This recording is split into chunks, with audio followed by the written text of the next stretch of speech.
Selamat pagi Bapak Ibu Saudara-saudariku yang diberkati dan dikasihi oleh Tuhan Yesus Kristus. Pagi hari ini Rabu tanggal 25 Desember 2024, saya Pendeta Vanisius Alexander Beli, Gembala Sidang GKO Gracia Deo Oksibil, akan mengajak kita semua untuk bersama-sama mengikuti renungan harian yang dikeluarkan oleh Sinode GKO dengan berpedoman pada pola pembacaan Alkitab 4M, yakni menerima, merenungkan, melakukan, dan membagikan kebenaran firman Tuhan. Mari kita berdoa. Bapa di sorga, kami mengucap syukur dan memuji nama-Mu yang agung itu. Sebab karena kemurahan dan rahmat-Mu bagi kami, hari ini kami dimampukan Tuhan untuk membaca dan merenungkan firman-Mu sebelum kami menjalani kehidupan kami hari ini. Oleh karena itu kami mohon, kiranya oleh kekuatan Roh Kudus, kami dapat mengerti dengan benar-benar kehendak firman-Mu ini, supaya kami dapat melakukannya. Di dalam nama Tuhan Yesus Kristus, firman yang hidup, kami berdoa. Amin. Tema perenungan kita pada pagi hari ini adalah kasih, menghadirkan damai yang tak berkesudahan. Firman Tuhan dari 1 Korintus 13 ayat 8 sampai 9. Saya akan membacakannya menurut terjemahan baru 2 LAI tahun 2023. Kasih tidak berkesudahan, tetapi nubuat akan berakhir, bahasa lidah akan berhenti, pengetahuan akan lenyap. Sebab pengetahuan kita tidak sempurna, begitu juga nubuat kita tidak sempurna. Untuk merenungkan firman Tuhan ini, mari kita menjawab beberapa pertanyaan berikut. Yang pertama, bagaimana cara seseorang mempertahankan kasih dalam dirinya? Caranya, kita selalu bersyukur atas karya Allah lewat Putra Tunggal Yesus Kristus yang datang ke dunia untuk menebus dosa kita. Yang kedua, seperti apa mensyukuri kasih yang Allah berikan kepada kita? Cara mensyukurinya adalah bahwa kita hidup di dalam Kristus. Lalu kita juga selalu berdoa kepada Tuhan, selalu hidup di dalam kebenaran firman Tuhan, dan melakukan kasih kepada Allah dan kasih kepada sesama. Saudara, hari ini bertepatan dengan kita merayakan Natal, sebuah tanda begitu besar kasih Allah bagi dunia ini.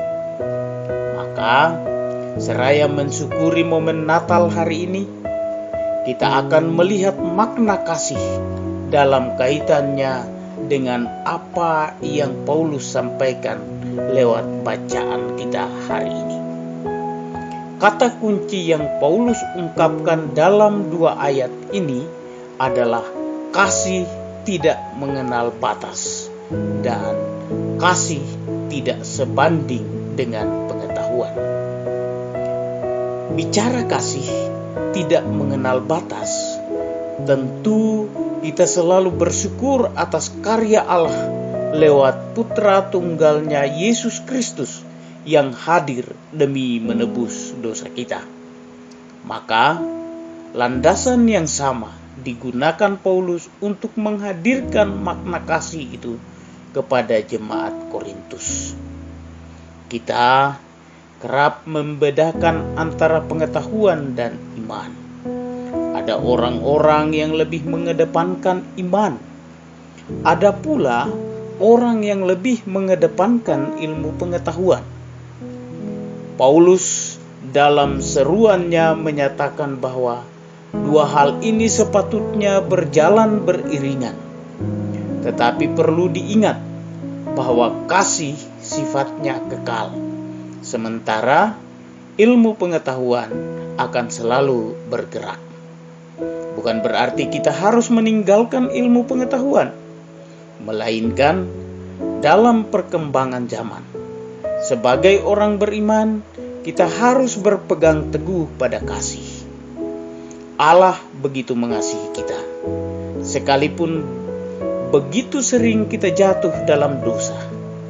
Zaman semakin berkembang, ilmu pengetahuan kian maju, tapi kasih Allah tetap mengiringi langkah hidup kita. Apa yang Paulus harapkan sebagai respon adalah ketika kita sebagai umat Allah tidak jemu-jemu berbuat kasih, seperti momen kelahiran Yesus Kristus hari ini yang menjadi tanda bahwa kasih Allah selalu hadir menyapa hidup umat yang percaya kepadanya. Untuk itu, kita akan mampu menjadi pribadi yang menghadirkan damai apabila kita senantiasa memelihara kasih Allah dalam diri kita. Saudara, setelah kita renungkan firman Tuhan ini, maka mari kita melakukan kebenaran firman Tuhan ini. Selaku pelajar, mahasiswa, pekerja, karyawan, orang pemerintah, aparat, bahkan kita pelayan Tuhan. Apa pesan Tuhan melalui perenungan firman hari ini untuk kita? Mari kita merespon kasih Allah itu dengan menunjukkan kasih kepada Tuhan dan sesama melalui tindakan kita. Berdoa, membaca dan merenungkan firman Tuhan, mengasihi sesama, dan hidup di dalam persekutuan, hidup di dalam kesaksian, dan hidup di dalam pelayanan. Mari kita bagikan firman Tuhan ini kepada siapapun yang kita jumpai hari ini, baik di rumah, di tempat kerja kita, atau di gereja kita hari ini ketika kita merayakan momen Natal, atau kita bagikan kepada siapapun yang kita jumpai di hari ini, supaya hidup kita selalu ada dalam tujuan dan misi Allah. Mari kita berdoa. Terima kasih untuk kemurahan-Mu hari ini. Kami sudah merenungkan firman. Ajar kami ya Tuhan, untuk menerapkan kasih yang tak berkesudahan ini di dalam kehidupan kami, dengan mengasihi Tuhan dan sesama kami lewat kata dan kerja kami, agar semua orang merasakan kasih yang telah kami rasakan terlebih dahulu di dalam Kristus Yesus. Ajar kami mengasihi Tuhan dan sesama kami dengan kasih yang bersumber dari Allah. Terpujilah nama-Mu ya Bapa, berkati kami hari ini dalam melakukan berbagai aktivitas. Terlebih hari ini kami akan merayakan Natal bersama-sama di dalam ibadah kami. Tolong kami supaya ibadah kami hari ini memuliakan Allah Bapa di sorga, dan kami beribadah serta menghidupi ibadah itu di dalam kehidupan sehari-hari sebagai ibadah aktual kami yang memuliakan Tuhan. Terpujilah nama-Mu, di dalam Kristus Yesus kami berdoa. Amin. Demikianlah perenungan kita hari ini atas nama pribadi, keluarga, dan seluruh jemaat GKO Gracia de Oksibil.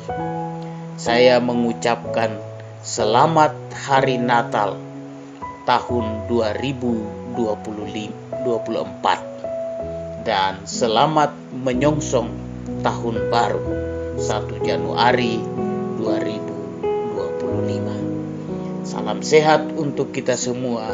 Tuhan Yesus memberkati kita. Shalom.